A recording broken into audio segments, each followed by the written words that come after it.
Hello students, জ্ঞানজ্যোতি coaching সেন্টারের পক্ষ থেকে তোমাদের সকলকে জানাই আরো একবার স্বাগত।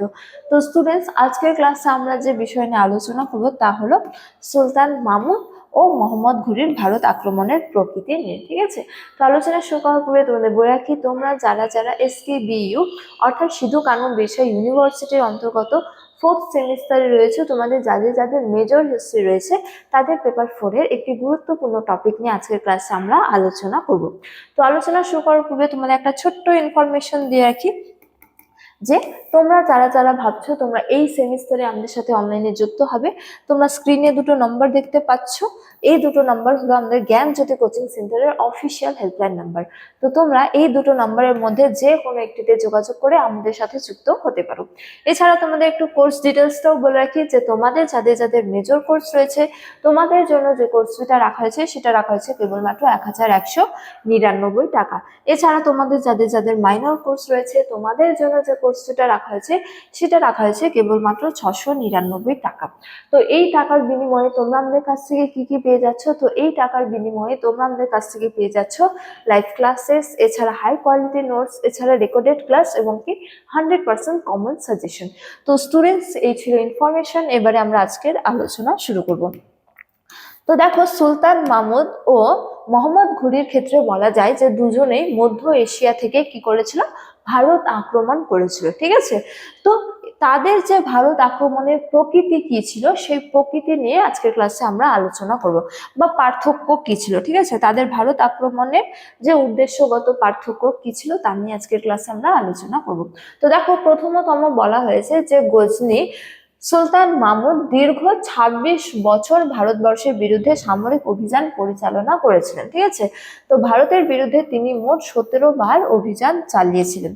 তো সুলতান মাহমুদ যিনি ছিলেন তিনি মোহাম্মদ ঘুরির পূর্বেই ভারত আক্রমণ করেছিলেন 1000 থেকে 1027 খ্রিস্টাব্দের মধ্যে। ঠিক আছে, তো তিনি ২৬ বছর ধরে যে আক্রমণ চালিয়েছিলেন এই ২৬ বছরের মধ্যে তিনি কিন্তু ১৭ বার ভারত আক্রমণ করেছিল। ঠিক আছে, কে? সুলতান মাহমুদ। ঠিক আছে, তবে দেখো বলা হয়েছে যে অপরদিকে মোহাম্মদ ঘুরি ভারতবর্ষে সামরিক অভিযান পরিচালনা করলেও তিনি ছিলেন ভারতের তুর্কি শাসনের প্রতিষ্ঠাতা।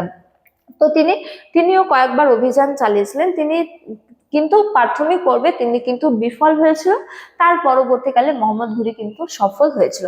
তো বলা যায় যে সামরিক অভিযান পরিচালনা করলেও তিনি কিন্তু ভারতের তুর্কি স্থাপন প্রতিষ্ঠা করেছিল। ঠিক আছে, তুর্কি শাসনের প্রতিষ্ঠা করেছিল কে? মোহাম্মদ ঘুরি। তো তাই বলা যায় যে মোহাম্মদ ঘুরির কৃতিত্ব বিচার করতে গিয়ে তার পূর্ববর্তী আক্রমণকারী সুলতান মাহমুদের সঙ্গে তুলনামূলক আলোচনা অনিবার্যভাবেই এসে পড়ে। ঠিক আছে, তো সুলতান মাহমুদ ভারত আক্রমণ করেছিল কিন্তু তিনি ভারতবর্ষে তুর্কি শাসন স্থাপন করেনি। ঠিক আছে, কিন্তু অপরদিকে মোহাম্মদ ঘুরি ভারতবর্ষ আক্রমণও করেছিল এবং ভারতবর্ষে তুর্কি শাসন স্থাপনও করেছিল। ঠিক আছে, যার জন্য দুজনের মধ্যে কি হয়ে যায়, তুলনামূলক আলোচনা অনিবার্য হয়ে ওঠে। তো এবারে আমরা তাদের এই হচ্ছে যে তুলনামূলক আলোচনা করব। ঠিক আছে, তাদের মধ্যে পার্থক্য আলোচনা করব, তাদের অভিযানের মধ্যে পার্থক্য কি ছিল। ঠিক আছে, উদ্দেশ্যগত হোক বা অন্যান্য ক্ষেত্র তাদের দুজনের অভিযানের মধ্যে পার্থক্য কি ছিল। তো দেখো, প্রথমতম বলা হয়েছে যে ভারতবর্ষে সুলতান মাহমুদ ও মোহাম্মদ ঘুরির উদ্দেশ্য সম্পূর্ণ পৃথক ছিল। সুলতান মাহমুদ যে উদ্দেশ্য নিয়ে ভারতবর্ষ আক্রমণ করেছিল বা মোহাম্মদ ঘুরি যে উদ্দেশ্য নিয়ে ভারতবর্ষ আক্রমণ করেছিল তা ছিল পৃথক। ঠিক আছে, ভিন্ন ভিন্ন ধরনের। তাছাড়া এদেশে সুলতান মাহমুদ যে পরিস্থিতির সম্মুখীন হয়েছিল মোহাম্মদ ঘুরির আক্রমণের সময় সেই পরিস্থিতিও বিস্তর পার্থক্য ঘটে গিয়েছিল। ঠিক আছে, অর্থাৎ সুলতান মাহমুদ যখন ভারতবর্ষ আক্রমণ করেছিল তখন ভারতবর্ষ কিন্তু একাধিক ক্ষুদ্র ক্ষুদ্র রাষ্ট্রে বিভক্ত ছিল। ঠিক আছে, অর্থাৎ তৎকালীন সময়ে যে রাজারা ছিল তারা বেশি শক্তিশালী ছিল না। ঠিক আছে, কিন্তু অপর পক্ষে মোহাম্মদ ঘুরি যখন ভারতবর্ষ আক্রমণ করেছিল তখন কিন্তু বৃহৎ বৃহৎ হচ্ছে যে শক্তিবর্গ ছিল। সুতরাং বলা হয়েছে যে তাদের মধ্যে পরিস্থিতিগত পার্থক্য ছিল, তারা যে সময়কালে ভারতবর্ষ আক্রমণ করেছিল সেই সময়কালে। ঠিক আছে, এছাড়া বলা হয়েছে যে তাদের উদ্দেশ্যের মধ্যেও কিন্তু বিস্তর পার্থক্য ছিল। এটি হলো প্রথমতম। তারপরে দেখো, দ্বিতীয়তম পার্থক্য স্বরূপ বলা যায় যে তাদের অভিযানের যে ভারতবর্ষের সুলতান মাহমুদের রাজ্য স্থাপনের কোনো ইচ্ছাই ছিল না। ঠিক আছে, তিনি রাজ্য স্থাপন করতে ভারতবর্ষ আক্রমণ করেনি, ঠিক আছে।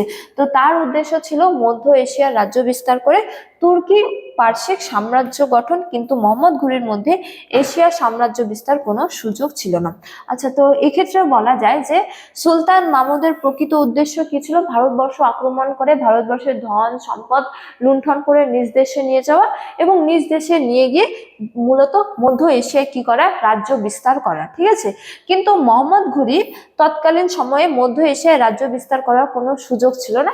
এজন্য তিনি কি করেন? ভারতবর্ষে হচ্ছে যে নিজের রাজ্য স্থাপন করেন, ঠিক আছে। অর্থাৎ ভারতবর্ষে কি করে? সাম্রাজ্য বিস্তার করে।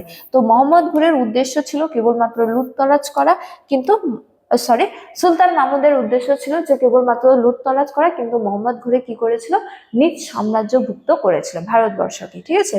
তারপরে দেখো তৃতীয় তমের ক্ষেত্রে বলা হয়েছে যে সাহিত্য সংস্কৃতির পৃষ্ঠপোষক হিসেবে সুলতান মাহমুদ ছিলেন অন্যান্য কৃতিত্বের অধিকারী। তো তিনি একজন দক্ষ শাসক এবং বিরাট যোদ্ধার পাশাপাশি কিন্তু সাহিত্য ও সংস্কৃতিরও পৃষ্ঠপোষক ছিলেন, ঠিক আছে। তো অল বিরুনি, উদ্বি, তারপরে আনসারি প্রমুখের মতো জ্ঞানী গুণী পণ্ডিত দার্শনিক গজনির রাজসভা উজ্জ্বল করেছিলেন, ঠিক আছে। তো সেই তুলনায় মোহাম্মদ ঘুরি শিল্প সাহিত্যের অনুরাগী হয়তো ছিল না। তো এটি হলো তাদের মধ্যে অন্যতম একটি পার্থক্য, যে মোহাম্মদ ঘুরি সাহিত্য ও সংস্কৃতির পৃষ্ঠপোষক ছিল না, কিন্তু অপরপক্ষে সুলতান মাহমুদ কিন্তু সাহিত্য ও সংস্কৃতির পৃষ্ঠপোষকও ছিল। যেমন এর উদাহরণস্বরূপ বলা যায় যে তার রাজসভা অল বিরুনি, উতবি, আনসারি প্রমুখ জ্ঞানীগুণী পণ্ডিতদের দ্বারা কি হতো? অলঙ্কৃত হতো। তারপরে দেখো চতুর্থতম পার্থক্যের ক্ষেত্রে বলা হয়েছে যে সুলতান মাহমুদ উত্তর ভারতের সবকটি নামকরা মন্দিরের ওপর আক্রমণ চালিয়ে সেগুলোর ধন সম্পদ লুণ্ঠন করেছিল, ঠিক আছে। যেহেতু তার উদ্দেশ্য ছিল ধন সম্পদ লুণ্ঠন করে নিজ দেশে নিয়ে যাওয়া, সেহেতু তিনি কিন্তু তৎকালীন সময়ে ভারতবর্ষের যে নামী করা মন্দিরগুলো ছিল সেগুলোরও তিনি কিন্তু ধ্বংস করেছিল, ঠিক আছে, বা ধ্বংস করে সেই মন্দিরগুলির ধন সম্পদ লুণ্ঠন করে নিজ দেশে নিয়ে যায়, ঠিক আছে। কিন্তু মোহাম্মদ ঘুরি ভারতবর্ষের ধন সম্পদ বা মন্দির ধ্বংসের চেয়ে রাজ্য জয়ের প্রতি দৃষ্টি দিয়েছিলেন, ঠিক আছে। অর্থাৎ তিনি ভারতবর্ষে কি করতে এসেছিলেন? রাজ্য বিস্তার করতে বা সাম্রাজ্য বিস্তার করার জন্য ভারতবর্ষ আক্রমণ করেছিলেন। সুতরাং বলা যায় যে এই যে সুলতান মাহমুদ ও মোহাম্মদ ঘুরি দুজন মধ্য এশিয়া থেকে ভারতবর্ষ আক্রমণ করেছিল, তাদের যে অভিযান এবং উদ্দেশ্য তাদের মধ্যে কিন্তু বিস্তর পার্থক্য ছিল। তো স্টুডেন্টস, এই ছিল আজকের আলোচনার বিষয়। আজকের ক্লাস এতটাই। তোমাদের সাথে দেখা হবে পরবর্তী ক্লাসে। ততক্ষণ তোমরা সকলেই ভালো থাকো, সুস্থ থাকো। Thank you.